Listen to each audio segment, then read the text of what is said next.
Hi everyone, welcome back to our YouTube channel, and in this video I am going to show you how to create a new disk partition in Windows 11 step by step. Without any further ado, let's get started. So you just need to open your disk management. First right click on the start button and then select disk management. Let's search for disk management here.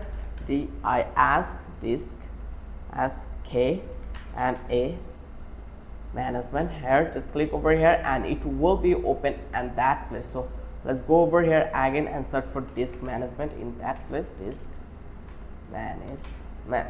So here you can see this is the one, so you just need to open it here. Once you open it, the tool where you can change your drives and partition, then shrink an existing drive. To create a new partition, you will need unallocated space.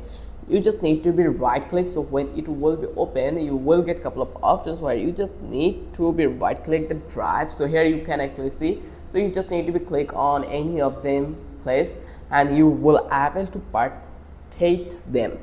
So right click the drive you want to shrink, usually your C drive, and select shrink volume. So here you can see we have this shrink volume option. So you just need to click over here into how much space do you want for new partition, then click the shrink option. So here you can see we have this shrink options here. Then you will now see unallocated space in black. Right click it and select new simple volume and click next. Choose the size, you can keep the default as a drive later and click next again, and that's it. You have created a new disk partition in Windows 11. If you love this video, then don't forget to subscribe our channel.